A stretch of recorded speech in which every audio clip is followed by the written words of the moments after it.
live again from Carol's Candles, and today I want to discuss screen time and its effects on our children.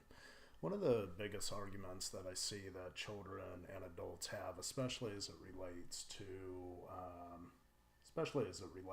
fun and enjoying childhood, is arguments that occur around screen time or video game time.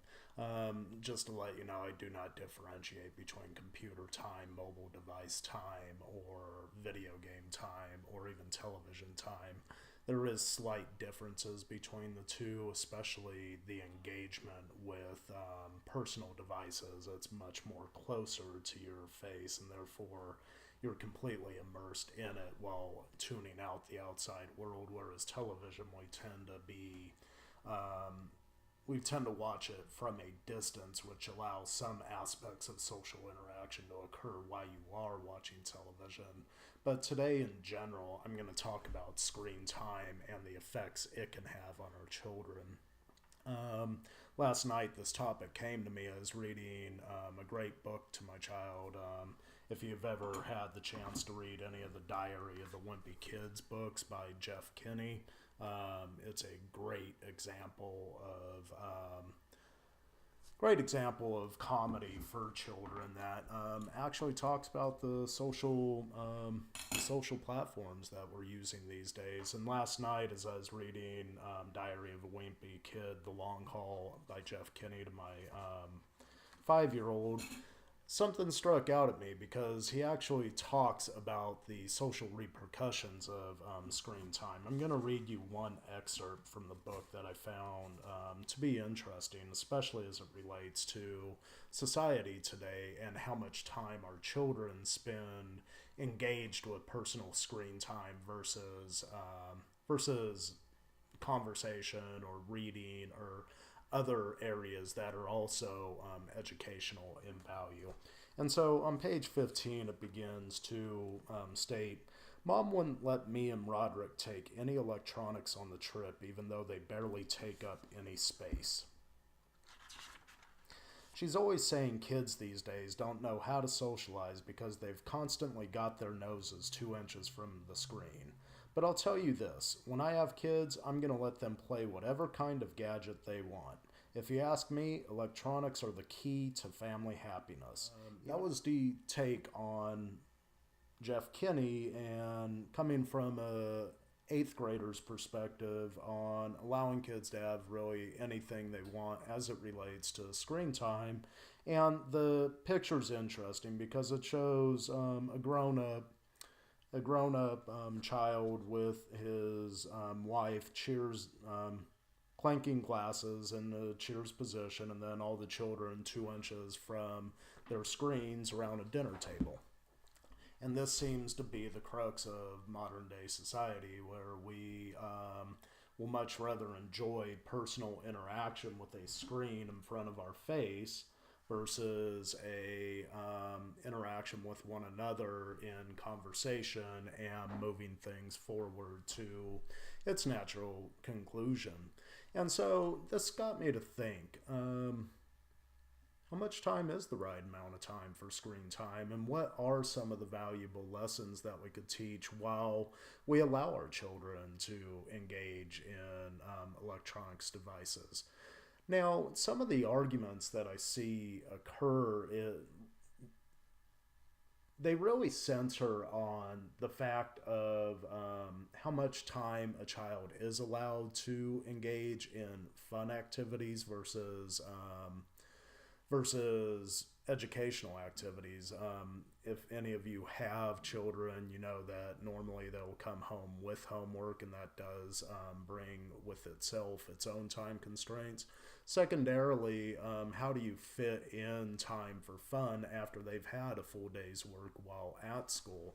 In past segments, I've actually talked about using screen time, whether it be playing a video game or interacting with your children via TV, as a means to pass on values. And this is a very important topic because values aren't passed on through having a conversation. Values are passed on by actually lived action in the moment when you're able to interact with your child as it relates to a lesson that you want learned. Most of the time, I don't view any differences between games that may have a more mature content versus a more rated E for everyone. However, certain games out there are devoid of value, and those are games you really should monitor, especially as it relates to raising your children in a way that you find to be most beneficial, and passing on the values that you find dear.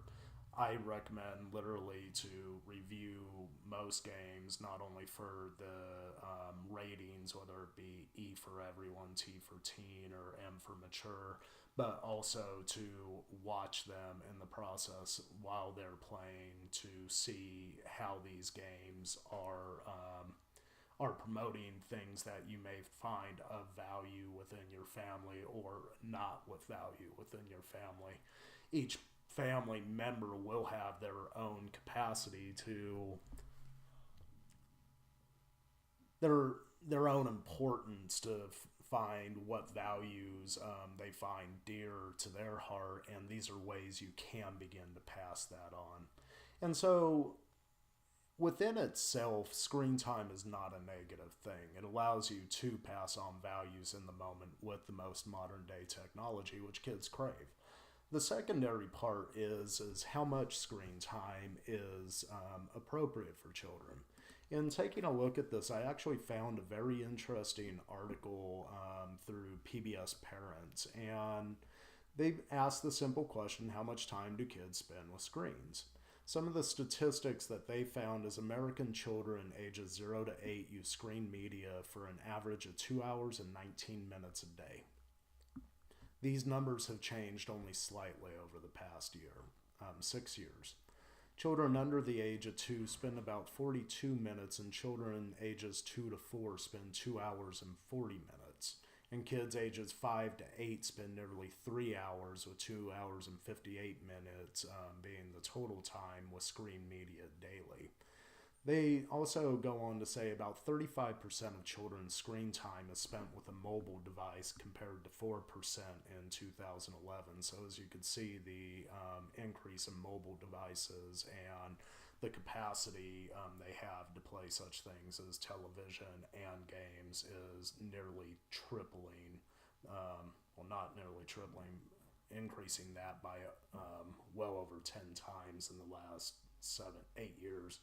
And nearly all children ages 0 to 8, 98% now live in a home that has a mobile device at its helm. And so most of the time, parents are conflicted about how much is the appropriate time for screen time. 75% of parents say their child uses just the right amount or too little with screen media.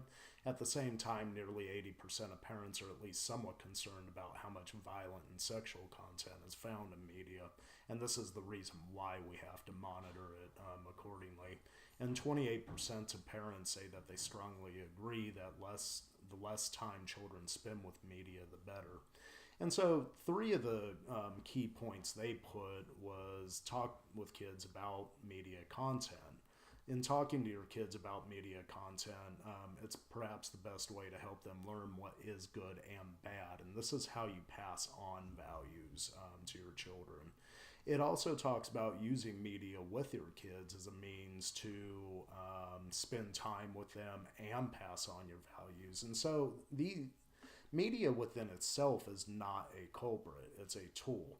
It's what you do with it as a parent that allows you to pass on generational values, which is so important in today's society because, as we could see, a lot of people are looking at morality now as being aspects of what was once considered right is now considered wrong, and now what was once considered wrong is now being promoted as being good and positive behaviors. The third part they talk about is provide rules with reasons. They talk about answering the whys. When children have whys, you give them rules around it, and that helps them to develop their own sense of morality and their own sense of what is right and wrong.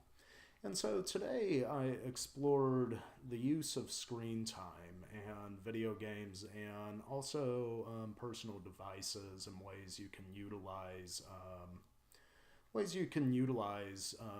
screen time as a means to pass on generational values. The article that I had seen in PBS, it's called Screen Time with Kids, Insights from a New Report by Eric Rasmussen, PhD. And I found this to be a very invaluable resource to take a look at ways that you can use screen times as a means to pass on generational values, because in the end we're raising the next generation, so we might as well raise them right. So until the next time we meet, I look forward to seeing you, and I hope that you advance confidently in the direction of your dreams. Thank you, and goodbye.